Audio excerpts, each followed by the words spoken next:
तो देखिए, इन अ quadrilateral one pair of if in a quadrilateral if one pair of opposite sides are parallel and equal, तो A B, जैसे मैं अब case ले रहा हूँ कि ए बी जो है वो पैरेलल टू सी डी है या डी सी है। A B is parallel to D C और ए बी जो है वो डी सी के इक्वल है। ये बात समझ में आए? फिर से देखिए, थ्योरम क्या बोल रही है। एक क्वाड्रिलेटरल है जिसमें one pair of opposite sides are parallel and equal.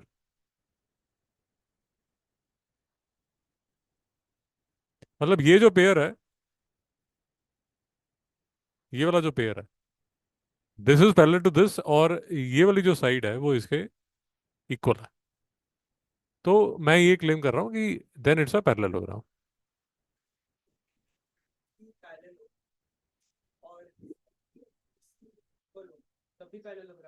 आप पहले ये तो सुनिए, वो फिर अलग शायद हमें आर एन डी करनी पड़ेगी। बट मैं अभी ये क्लेम कर रहा हूँ, और मैं ये इसलिए क्लेम कर रहा हूँ बिकॉज मुझे ये वाला रिजल्ट लेके मैं मिड पॉइंट थ्योरम प्रूव करूंगा। वो अलग आर एन डी करनी पड़ेगी। तो फिर से देख लीजिए, ये लाइन जो है वो इसके पैरेलल है, और ये वाली जो साइड है वो इसके इक्वल है। तो मैं क्लेम कर रहा हूँ कि भाई ये जो है ये पैरेललोग्राम है, क्योंकि ये जो रिजल्ट है मैं प्रूव कर ले, गारंटीड इसको उठा के लेके जाना चाहता हूँ मिड पॉइंट थ्योरम में। बात समझ आई? तो अब देखिए, तो मैंने क्या किया, ये मैंने लाइन ड्रॉ कर दी बीच में, एसी डायगोनल बना दिया। जब मैंने एसी डायगोनल बनाया तो ये वाला जो एंगल है वो इसके बराबर हो गया, पैरेलल लाइन से। ये जो है इसके इक्वल है ही है, और ये जो है ये कॉमन है। नहीं समझ में आया? तो ट्रायंगल ए बी सी जो है, ये ट्रायंगल ए बी सी जो है वो ए डी सी के कॉन्ग्रुएंट है। और सीपीसीटी से इसके सामने की ये वाली जो साइड है, वो इसके सामने वाली ये वाली जो साइड है इसके इक्वल है। यहाँ तो कोई डाउट है? और इसके सामने का ये वाला जो एंगल है,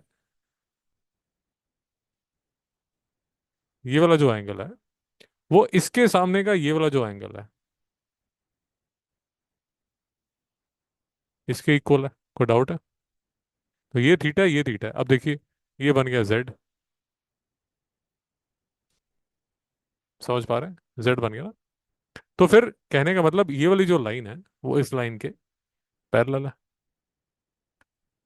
ये तो आपको पता ही है पैरेलल है, ये आपने प्रूव कर दिया पैरेलल है।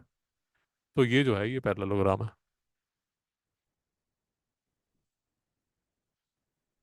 ये बात समझ में आ गई?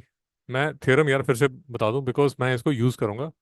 तो हमें थ्योरम प्रूव करना ही हमारा मकसद नहीं है, हमें तो इस रिजल्ट को आगे लेके जाना है। तो इसलिए मैं फिर से रिपीट कर रहा हूँ, जरा ध्यान से सुनिए।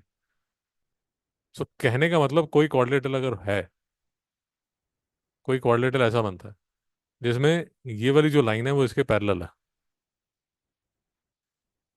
और ये साइड अगर इसके इक्वल है, तो ये पैरेललोग्राम है। अब बात खत्म। इस पे कोई डिस्कशन नहीं होगी। कोई प्रॉब्लम है तो जाके प्रूव कर लो, प्रूफ अवेलेबल है। ये बात समझ आ गई? कोई डाउट तो नहीं?